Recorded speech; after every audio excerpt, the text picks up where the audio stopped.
Hello, everyone, and welcome to Week 3, Episode 3, Self-Awareness. So, self-awareness to me is looking at yourself from the perspective of a higher being and piloting yourself not as if you were in your own body or in your own mind, but if you were an omnipotent being playing a character and trying to operate in the most efficient way possible. Knowing how your actions will affect others, knowing how other people's actions will affect you, and rationalizing your behavior.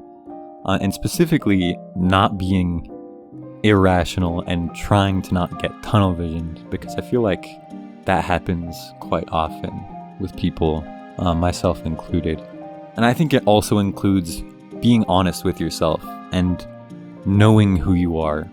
I feel like too often people get caught up in the idea that they are trying to portray their ideal self and they're trying to be perceived how they want to be perceived, not how they actually are. And they avoid who they actually are. But I think you can use this tool of self-awareness to know that you're imperfect and know that you're not who you want to be, but that you can be that, and you can start practicing things that you don't like about yourself and starting to switch those because you're aware of yourself. And I think this also helps in stressful situations.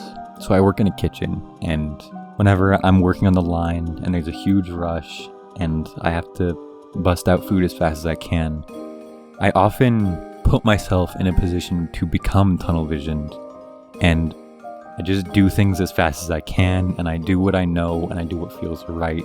But I'm not really thinking, and I'm not really cooperating with anyone. I'm just going. But then I can remember to be self-aware and look at things from an omnipotent perspective.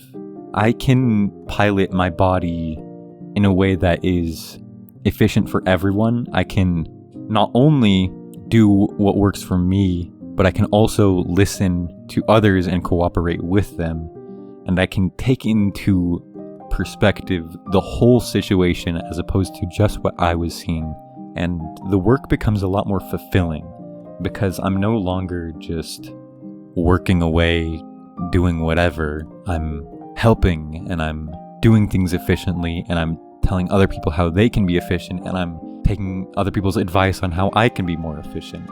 In truth, the hardest part about self-awareness is to remember to be self-aware in the first place. It never hurts to try and be self-aware and to try and see everything as it is. Just trying to live without bias and without assumptions, and just trying to be the best you can be at any given point in time, and just remembering that you have the power to do that. And the more aware you are of yourself, the more satisfied with yourself I think you can be.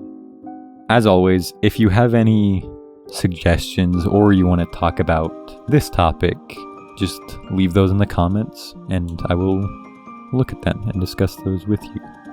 See you next week. Peace.